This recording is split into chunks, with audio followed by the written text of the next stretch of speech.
Hello नमस्कार दोस्तों। कैसे हैं आप सब। आज हम बात करेंगे एक अच्छे सीन की जिसमें आप थेब्स रिवर के बारे में थोड़ा डिस्कस करेंगे और इसमें एलिजाबेथ और लेसिस्टर के बारे में हम थोड़ा पढ़ेंगे। सबसे पहली बात मैं आपको बोलना चाहूँगा कि आज की वीडियो में मैं आपको आपके आफ्टर सिलेक्शन की परिस्थितियों से जोड़ना चाहूँगा। आपको काफ़ी अच्छा लगेगा इस वीडियो को देखकर। क्यों? क्योंकि जब आप लेक्चरर बन जाएंगे तब आपको ये डायग्राम दिखाई देगा आपकी बुक्स में, है ना। हॉर्नबिल बुक पढ़ेगी आपके जब, तो आपको बड़ा अच्छा लगेगा। अगर आपको वास्तव में सिलेक्शन लेना है और तो मेहनत तो करनी पड़ेगी। और ये डायग्राम मैं आपको इसीलिए दिखा रहा हूँ ताकि आपको आपके फ्यूचर से थोड़ा कनेक्ट कर सकूँ। कौन सा डायग्राम? ये आपको एक नाव का डायग्राम दिखाई दे रहा होगा। देखिए, जब भविष्य में आप लेक्चरर बन जाएंगे तब आप मुझे ज़रूर याद करेंगे, हमारे इस चैनल को ज़रूर याद करेंगे। इसलिए आपसे रिक्वेस्ट है, प्यार देते रहिए हमारे चैनल को। तो ये डायग्राम है एक नाव का। आप जब लेक्चरर बन जाएंगे तब एक किताब चलेगी आपके 11th क्लास में, हॉर्नबिल। उसका एक चैप्टर रहेगा आपके, we are not afraid to die if we are all together. और जॉर्डन कुक और एलन ईस्ट के द्वारा लिखा हुआ ये चैप्टर है। उसमें आपको एक नाव की फ़ोटो दिखाई देगी। और इस नाव की फ़ोटो को दिखाने का मेरा रीज़न क्या है? ताकि हम नाव के कुछ छोटे मोटे पार्ट्स को समझ सकें। हालांकि नहीं भी दिखाता तो कोई फ़र्क पड़ता नहीं, लेकिन फ़र्क पड़ता उन बच्चों के जो वास्तव में तैयारी कर रहे हैं, और जो नहीं कर रहे हैं उनका तो क्या ही फ़र्क पड़ता। देखिए, कुछ वर्ड्स यहाँ पर दे रखे होंगे, जैसे स्टर्न आपके सामने आएगा। या देखो, ये वाला डायग्राम जो कि बिल्कुल ब्लैंक है, ये तो आपको आपकी 11th की क्लास में छपा हुआ मिलेगा। ये कलरफुल डायग्राम अलग तरह का है। यहाँ आपको पीछे क्वेश्चन दिया जाएगा जब आप चैप्टर पढ़ा चुके होंगे बच्चों को, कि ये नाव का चित्र है और इसके पार्ट्स को आप आइडेंटिफाई करने की कोशिश कीजिए। तब आप अपने बच्चों को वर्क देंगे कि आपको ये सब चित्र अपने डायग्राम में अपनी कॉपी में बनाना है, इनके पार्ट्स को लिखने की कोशिश करनी है। तो उसको मैं आपको अभी से तैयार करा देता हूँ भविष्य को। देखिए, बॉडी पार्ट्स जब आप नाव के देखेंगे तो आप बताएंगे कि भाई ये एक लट्ठा सा लगा होता है, इसको मास्ट कहते हैं। ये तिरपाल से लगे होते हैं, इनको मेन सेल कहते हैं। इसके अलावा ये बो है, ये कैबिन है, अंदर छोटे छोटे हिस्से बने होते हैं। हमारा जो मतलब रहेगा वो रहेगा स्टर्न से। ये देखो, जहाज का अगला हिस्सा है ये वाला जिधर बो लिखा हुआ है। और ये जो पीछे चार लिखे हुए हैं, बूम, कॉकपिट, स्टर्न और रबर, ये रहेंगे जहाज के पिछले हिस्से। तो जहाज का पिछला हिस्सा कहलाता है स्टर्न। ये आपको समझ में आ गया होगा, ठीक है। आपको काफ़ी गूज बम्स आ रहे होंगे वास्तव में, जो तैयारी करने वाले बच्चे हैं, जो देखेंगे कि यार भविष्य में हमको ये पढ़ाना है और कितना अच्छा लग रहा है, कि काश ऐसा लग रहा है कि लेक्चरर में बन जाऊं। और काफ़ी हद तक आपको फील आ गया होगा कि आप लेक्चरर बन चुके हैं। तो ये डायग्राम आप देखिए, ये आपको अपने भविष्य से जोड़ेगा। तो हम यहाँ पर बोट्स के बारे में पढ़ेंगे और थेब्स रिवर के बारे में पढ़ेंगे, उसका एक सीन है छोटा सा। उसके बाद हम एलिजाबेथ और लेसिस्टर के बारे में पढ़ेंगे। दोनों को मैं एक ही वीडियो में कवर करूंगा। तो चलिए शुरू करते हैं। देखिए, जो हमने पिछले वीडियो में छोड़ा था कि जो एक म्यूज़िक बज रहा था, और वो म्यूज़िक आगे कंटिन्यू करता है अगली वीडियो में, जैसा कि अगले टेक्स्ट में हम आज पढ़ रहे हैं। और जो हमने बात की थी कि वो जो लेडी है, टाइपिस्ट गर्ल, जो ग्रामोफोन पर एक गाना सुनती है, वो गाना आगे कंटिन्यू करेंगे। उस गाने को गाएगा आपके टायरेसियस। और ये आगे लिखा हुआ है, this music kept bye me upon the waters. कि ये जो म्यूज़िक है ये मुझे सुनाई दे रहा है कहाँ पर? बिल्कुल वाटर्स पर। अभी देखो, लहरें हैं, लहरों का माहौल यहाँ पर चल रहा है, और यही म्यूज़िक उसको सुनाई दे रहा है ना। ग्रामोफोन पर टाइपिस्ट गर्ल वाला एपिसोड की हम बात कर रहे हैं। And along sea strand, strand का मतलब होता है किनारा। और वो टाइपिस्ट, वो जो टायरेसिया से बिल्कुल किनारे पे बेचारा खड़ा हुआ है। कौन से किनारे पर? क्वीन विक्टोरिया स्ट्रीट के पर। इसलिए आपको ये भी अंडरलाइन कर लेना है, कौन सा स्ट्रीट है? Queen Victoria street. देखिए, क्वीन विक्टोरिया स्ट्रीट को अंडरलाइन में कर चुका हूँ। आगे वो कहता है, O city city I can sometimes hear, कि कभी कभी मैं सुन सकता हूँ। ये सिटी कौन सा सिटी है? लंदन। वैसे भी आप जानते हैं अनरियल सिटी जहाँ जहाँ पर आता है लंदन को डिनोट करता है। हालांकि इसके ओल्ड रेफरेंस के बारे में हम पुरानी वीडियोस में डिस्कस कर चुके हैं। अगर आपने पढ़ी है तो आपका जिम्मेदारी बनती है आप कमेंट बॉक्स में लिखें, हमने पहले कौन से ओल्ड सिटी के बारे में बात की थी और फिर हमने कौन से के बारे में बात की थी, है ना। O city city I can sometimes hear, मैं कभी कभी सुनता हूँ। Beside a public bar in Lower Thames Street. देखिए, एक बात मैं आपको बता दूं मित्रों, ज़्यादातर जो टीचर करते क्या हैं, उनकी खुद की टेक्स्ट पर पकड़ नहीं होती है बस, लेकिन ज़बरदस्ती अपने ज्ञान को छापने के चक्कर में क्या करते हैं कि 5 लाइन को एक साथ पढ़ेंगे, उनको ओवरऑल एक व्यू बता देंगे। ना तो आपकी उस पर वर्ड पर पकड़ बनेगी, ना ही कुछ बनेगा, और लास्ट में कह के निकल जाएंगे। तो दोस्तों, ऐसा होता है इसमें, आपको समझ में ही नहीं आएगा ऐसा क्या होता है इसमें। इसलिए मेरी आपसे रिक्वेस्ट है, बड़े ही ध्यान से एक एक वर्ड को समझें, है ना। तो वो सिटी कौन सा सिटी है? लंदन सिटी है। आई कैन समटाइम्स हियर, कभी कभी मैं सुनता हूँ, बिसाइड से पब्लिक बार, कि यहाँ पर क्या है, एक बार है, एक सार्वजनिक बार है जहाँ पर शराब वगैरह पी जाती है। आपसे क्वेश्चन में पूछ सकता है एग्जामिनर कि वो बार कहाँ है सिचुएटेड है, तो वो लोअर थेम्स स्ट्रीट में सिचुएटेड है। आगे कहता है द प्लीजेंट वाइनिंग, है ना, प्लीजेंट मतलब मेलोडियस, बड़ा ही शानदार, और वाइनिंग मतलब सोरोफुल, दुख वाला। तो यहाँ पर एक बड़ा ही शानदार दुख वाला गीत गाया जा रहा है ऑफ मैंडोलाइन। किसकी मदद से? मैंडोलाइन की मदद से। मैंडोलाइन एक म्यूजिकल इंस्ट्रूमेंट होता है।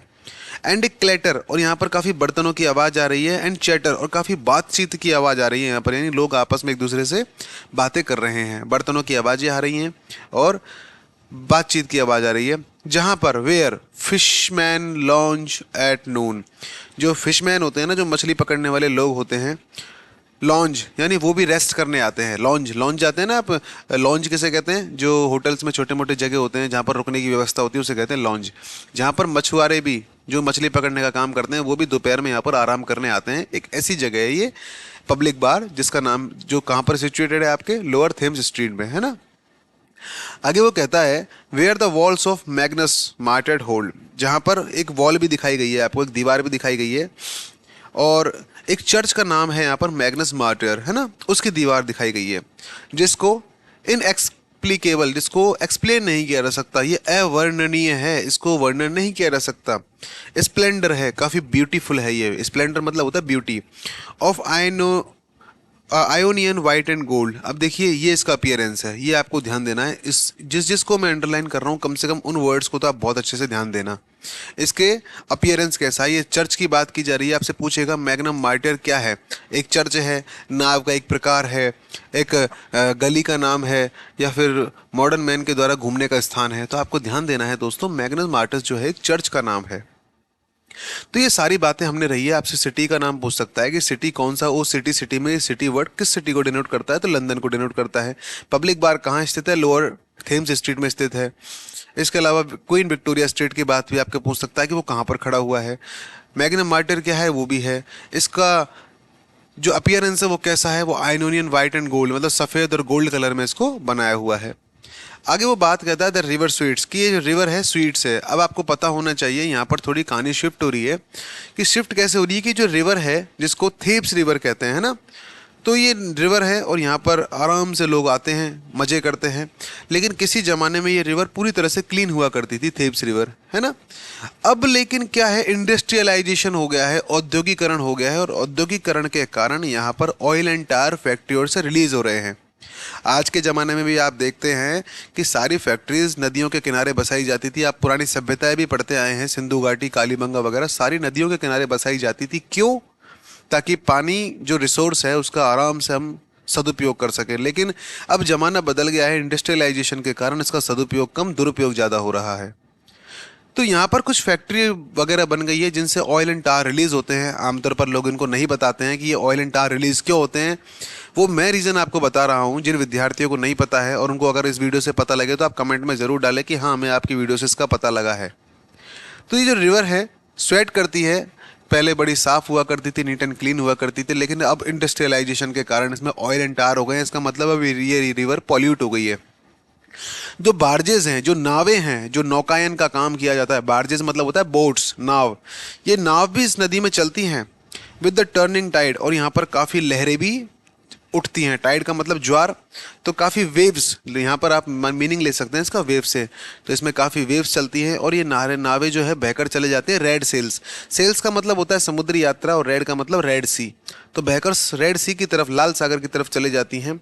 वाइड, काफ़ी चौड़ा एरिया है ये। टू लीवार्ड, लीवार्ड का मतलब होता है in the direction of the wind, यानी हवा की दिशा में।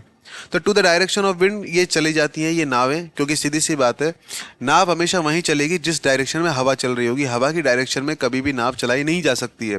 इसीलिए एरोप्लेन का जो अगला हिस्सा है वो नुकीला बनाया जाता है, ताकि हवा किधर की तरफ भी चले, वो एरोप्लेन का जो अगला हिस्सा है वो नुकीला होने के कारण हवा को काटता हुआ चलता है और आराम से आगे मूव कर जाता है।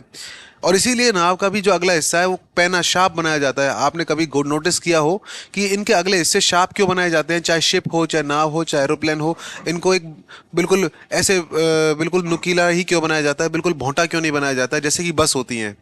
तो इसलिए नहीं बनाया जाता है क्योंकि हवा का प्रेशर की वजह से ये नाव आगे नहीं बढ़ पाती है। तो आगे वो कहता है कि ये नाव हवा की दिशा में, लीवार्ड हवा की दिशा में चली जाती है। Swing on the heavy spar है, स्पेयर का मतलब होता है, आपने कभी नाव में कर बैठे हो तो नाविक जिस डंडे से नाव को चलाता है उसे कहते हैं स्पार।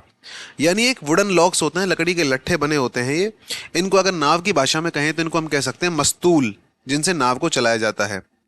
तो उनसे नाव स्विंग करती है। द बार्जेस वॉश, और ये नाव आराम से वॉश भी हो जाती है, क्योंकि देखो नाव जब समुद्र में चलती है या नदियों में चलती हैं तो पानी की लहरें खूब आती हैं, आराम से बढ़िया से ये लहरें को चलाने के लिए लट्ठे काम आते हैं, और लहरें लहरें आती हैं और आपकी नाव को भी धो देती हैं। और ड्रिफ्टिंग लॉक्स, ये लट्ठे उसमें ड्रिफ्ट करते रहते हैं। मैं आपको इमेज दिखाता हूँ, देखिए ये लॉक्स नहीं होते क्या, जिसको मास्ट कहते हैं, है ना, इसको मेन सेल भी कहते हैं, जो पर्दे लगे हुए होते हैं। तो मेरा कहने का मतलब यहाँ पर ये है दोस्तों कि ये नाव अपने आप में वॉश भी करती हुई चलती है अपने आप को। भाई अगर ऐसे गंदी चलेगी तो कौन सा कस्टमर इसमें बैठेगा, तो ड्रिफ्ट करती हुई चलती है। डाउन ग्रीनविच, और ये कहाँ की तरफ चली जाती है, ग्रीनविच से जाती है। आपसे पूछेगा ये जाती किधर की दिशा से है, तो ग्रीनविच की तरफ से तो जाती है। और कहाँ की तरफ चली जाती है, आइल ऑफ डॉग्स तक ही चली जाती है। आइल का मतलब आइलैंड तक चली जाती है। तो आपको ये जगह याद रखनी पड़ेगी, कहाँ से कहाँ तक, Greenwich to Isle of Dogs तक ही जाती है। और लास्ट में गाना आता है, वे लाला ले या, वे लाला ला ले या, ठीक है ना, ला ला ला, कुल मिलाकर ये गाना है। पूरा पैराग्राफ आपको, पूरा स्टेंजा आपको इसलिए याद रखना है क्योंकि ये गाना है टायरेसियस का। आपसे पूछेगा टायरेसियस का सॉन्ग कौन से पार्ट में दिखाया गया है, तो द फायर सरमट पार्ट नंबर 3। और ये वाला एपिसोड, हालांकि एपिसोड के क्वेश्चन एग्जाम में नहीं आते हैं क्योंकि एपिसोड को हमने हमारी सहूलियत के हिसाब से बांटा है, क्योंकि पूरी वेस्टलैंड को आप मेमोराइज नहीं कर सकते, तो कम से कम पार्ट में उसके 10-15 पार्ट, 20 जो भी है, 19-20 पार्ट हैं इसके टोटल, 17-18 के आसपास। तो उसको अगर अपन बांट लेते हैं तो थोड़ा सा उसको मेमोराइज करना आराम से हो जाता है। और जिस हिसाब से मैं पार्ट बांटता हूँ उसमें तो करीब 20 ही बैठ जाते हैं टोटल, है ना। तो ये है हमारा एक पार्ट। अब दूसरे पार्ट की हम बात करते हैं इसी वीडियो में, एलिजाबेथ एंड लेसेस्टर सीन। देखिए यहाँ पर एलिजाबेथ और लेसेस्टर दोनों लवर हैं, एक दूसरे से प्यार करते हैं। और ये कह रहे हैं कि एक टाइम था जब थेब्स रिवर में ये भी आया करते थे नाव में सवारी वगैरह करने, तब उन दिनों ये नदी काफ़ी ये clean and neat and clean हुआ करती थी। तो बीटिंग ओर्स, ओर्स का मतलब भी वही नाव का पार्ट होता है जिसको पतवार कहते हैं हम, है ना। तो पतवार चलाते थे और गाना गाते थे, ला ला ला ला ला, वो वाला गाना, है ना। और जिसको टायरेसियस ने आपके मेंशन भी किया है। The stern was formed, stern जैसा कि मैंने अभी अभी आपको दिखाया, आप दोबारा देख लीजिए, ये देखो ये होता है स्टर्न। जहाज का जो पिछला हिस्सा होता है ना मित्रों, उसे कहते हैं स्टर्न। तो ये लिखता है द स्टर्न वाज फॉर्म, और ये जो जहाज का पिछला हिस्सा है इसका फॉर्म किया गया था, इसका फॉर्मेशन, इसका निर्माण किया गया था एक गिल्डेड शेल। अब देखिए, जैसा कि मैं आपको हमेशा बताता ही हूँ कि आप लेक्चरर बनने के बाद कौन कौन से वर्ड से रूबरू होंगे अपने अध्यापन के दौरान, तो इसमें ये वर्ड भी आता है गिल्डेड और ग्लाइडेड। देखो आप जब एक लेसन पढ़ाएंगे 11th क्लास में आने के बाद, किंग टूट वाला, डिस्कवरिंग किंग टूट वाला, तो वहाँ पर आपको 2 वर्ड देखने को मिलेंगे, एक है गिल्डेड, एक है ग्लाइडेड। ग्लाइडेड का मतलब होता है किसी चीज़ को खिसकाना, और गिल्डेड का मतलब होता है बड़ी ही चमक। तो किसी भी चीज़ की चमक, चाहे वो सोने की वजह से हो चाहे किसी भी वजह से हो, उसे कहते हैं गिल्डेड। वहाँ पर आपको एक बॉडी दिखाई देगी किंग टूट वाले लेसन में 11th क्लास में, जो कि सोने से मड़ी हुई बॉडी होगी। तो यहाँ पर मैं आपको बताना चाहता हूँ, उसी से रिलेट करना चाहता हूँ, इसीलिए मैंने आपसे कहा है कि आज की वीडियो बड़ी खास रहेगी, आपको लेक्चरर वाला फील कराएगी ये। और जो लोग थक जाते हैं, अपनी मेहनत से हार जाते हैं, आज की वीडियो से वो काफ़ी इंस्पायर होंगे, काफ़ी मोटिवेट होंगे अपनी मेहनत को कंटिन्यू करने के लिए, कि अगर आपको ये नॉलेज आपको अगर देना है भविष्य में, तो आपको इन चीज़ों पर पकड़ तो करनी पड़ेगी। तो ये कह रहा है कि जो नाव का जो पिछला हिस्सा है, स्टर्न है, वो फॉर्मेशन, उसका जो निर्माण किया गया है वो बड़े ही चमकदार शेल से किया गया है, जो रेड एंड गोल्ड कलर की हैं। आगे वो कहता है द ब्रिस्क। अब देखिए, ये ब्रिस्क का मतलब है एक तरह से वाटर, कि ये जो वाटर है वो स्वेल करता है। स्वेल आप जानते हैं ना, स्वेलो, स्वेलो ने उथला हुआ, यहाँ नदी में पानी काफ़ी उथला हुआ पानी की स्थिति दिखाई गई है। एंड रिपल्ड, रिपल्ड यानी लहरदार, यानी ये जो लहरदार मौसम यहाँ पर है, एक तरह से लहरें उठ रही हैं, और ये उठती हैं लहरें बहुत शोर्स, दोनों किनारों पर उठती हैं। आमतौर पर क्या करते हैं, इनको ऐसे उठाकर टीचर ऐसे पढ़ना चालू करता है, 5-6 लाइन एक साथ पढ़ जाता है, और लास्ट में कह देता है कि बच्चों ये लहरें वाइट टावर तक चली जाती हैं, और वे लाला लेला करते हुए ख़त्म कर देता है। मैं ऐसी कोई गलती नहीं करना चाहूँगा दोस्तों। यहाँ पर इस नाव का पिछला स्टर्न जो है काफ़ी चमकदार शेल से बना हुआ है, जिसका कोटेशन आपको, जिसका कलर फीचर आपको दिखाया गया है रेड एंड गोल्ड। यहाँ पर पानी काफ़ी उथला हुआ है और लहरदार स्थिति है, और ये पानी दोनों किनारों तक चलता है। और आखिरकार नाव जो है दोस्तों आपके साउथ वेस्ट विंड की मदद से, यानी दक्षिण पश्चिमी हवा की मदद से, carried down stream the peal of bells. Peal का मतलब है गड़गड़ाहट, और बेल्स घंटियों की। तो काफ़ी घंटियों की गड़गड़ाहट रहती है कि नाव साउथ वेस्ट के विंड के सहारे यहाँ से निकल जाती है। आपसे पूछा जाएगा कि नाव आगे बढ़ती है कौन सी विंड के सहारे, south east, south west, eastern या नॉर्थ ईस्ट, इस तरह से। तो साउथ ईस्ट विंड के सहारे हवा यहाँ से निकल जाती है और कैरी डाउन स्ट्रीट स्ट्रीम उस लहर के सहारे वहाँ से निकल जाती है। The peals of the bells, घंटियों की गड़गड़ाहट होती है और अंततः नाव आपके वाइट टावर्स तक पहुँच जाती है। ठीक है ना। आपको ये भी ध्यान रखना है कि नाव कहाँ तक पहुंची, वाइट टावर्स तक। और ये वाइट टावर्स वो जगह है जहाँ पर लहरों का प्रवाह काफ़ी धीमे है, स्लो है, क्योंकि हवा इधर से चल रही है उधर भी चल रही है। तो आपने कभी अगर रिवर राफ्टिंग वगैरह की होगी, आप कभी ऋषिकेश वगैरह गए होंगे या फिर कभी आप मनाली वगैरह गए होंगे, तो आपने देखा होगा वहाँ पर रिवर राफ्टिंग की जाती है। कई बार वो आपका वेट करते हैं कि भाई हवा चलेगी, हवा की वजह से थोड़ा पानी चलेगा। क्योंकि आपने कभी भी अगर इस चीज़ को देखा हो मित्रों, जब भी आप कभी रिवर राफ्टिंग गए होंगे तो रिवर राफ्टिंग में वो आपको एक तरफ नाव से लेके जाते हैं और दूसरी तरफ जब वापस आते हैं तो उस नाव को उस गाड़ी के ऊपर, अपनी फोर व्हीलर के ऊपर नाव को बांधते हैं, आपको उस गाड़ी में बिठाते हैं और वापस लेके आते हैं, उसी जगह पर छोड़ते हैं। आपने ध्यान दिया होगा कभी कभी इस चीज़ को, क्योंकि नाव जा तो सकती है पानी की लहर के अकॉर्डिंग, लेकिन उसी लहर को काटते हुए वापस नहीं आ सकती है। तो जाते समय तो आप नाव में बैठकर चले जाते हैं और आते समय आप गाड़ी से आते हैं। कई बार उल्टा होता है, किसी किसी के स्पॉट्स इस तरह के होते हैं कि उनका वो जाते तो आपके गाड़ी में बिठा के लेकिन आते आपको कार नाव से छोड़कर हैं। तो ये अपनी अपनी सहूलियत की बात है। तो आप अभी तक समझ गए होंगे कि नाव लहर के विपरीत नहीं चल सकती है और अंततः वो वाइट टावर्स तक चली गई है। और लास्ट में ये गाना आ गया है वे इलाला लेया, है ना। तो इस गाने के बोल आपको याद करने की ज़रूरत नहीं है, एग्जामिनर नहीं पूछेगा। लेकिन फिर भी कतई अगर तकदीर हमारी ख़राब रही तो पूछ ले, लेकिन हमारी तकदीर ख़राब यूँ नहीं रहेगी क्योंकि हम एक एक चीज़ को डिस्कस करते हुए चल रहे हैं। इसलिए आपको ये वर्ड, ये फ्रेज़ पूरी तरह से 5-7 बार लिख लेने हैं कि अगर एग्जामिनर पूछ ले और इसमें से थोड़ी उठापटक भी कर दे तो अपना क्वेश्चन गलत नहीं होना चाहिए। हालांकि आने के चांसेस बहुत ही कम रहेंगे क्योंकि उसके पास देने के लिए बहुत सारी चीज़ हैं। पर कई बार कुछ एग्जामिनर बहुत एसेंट्रिक होते हैं, बहुत सनकी होते हैं, बिल्कुल, है ना। उनका दिमाग ऐसे ही चलता है, बीवी से लड़के आए होते हैं और उसकी वजह से एग्जामिनर बच्चों पे गुस्सा उतारते हैं। हालांकि होता नहीं है ऐसा, लेकिन हो जाए तो हो भी जाए, आपका तकदीर ख़राब हो तो ऐसा कर भी सकता है वो। तो आपको एक एक चीज़ को फोकस करते हुए चलना है और ख़ास तौर पर स्पेलिंग को। जैसे रिपल्ड का मतलब क्या आ गया यहाँ पर, इस तरह के एक एक चीज़ को अपन ध्यान देखते हुए चलेंगे। मैं घसीट काटने वाला काम नहीं करता हूँ दोस्तों, इसीलिए मैं एक एक वीडियोज़ के एक एक सेक्शन को अलग अलग तरीके से बनाते हुए चल रहा हूँ ताकि हमें किसी भी तरह से कोई परेशानी का सामना ना करना पड़े। हमारी अगली वीडियो इसकी लास्ट वीडियो रहेगी जिसमें हम थेम्स डॉटर के बारे में बात करेंगे। 3 लड़कियां हैं, तीनों बहनें हैं, तीनों बहनों के साथ रेप होगा, किसी के साथ ज़बरदस्ती होगी, किसी की टांग पकड़ के किया जाएगा, इस तरह से। उसमें हम कल थोड़ा वल्गरनेस तो होगी, लेकिन हमारी मजबूरी है, हमें कोई मज़ा नहीं आता इस तरह की बातें करने में। वर्क की डिमांड ही इस तरह की है ना। तो आप इस चीज़ को समझें। कल मिलते हैं अगली वीडियो में, कल या जब भी ये वीडियो आती है। तो आज के लिए बस इतना ही दोस्तों। पढ़ते रहिए, बढ़ते रहिए, हमारे चैनल को सपोर्ट कीजिए, हमें बड़ा प्यार दीजिए। आज के लिए बस इतना ही। धन्यवाद। जय हिंद, जय भारत। आपका दिन शुभ हो।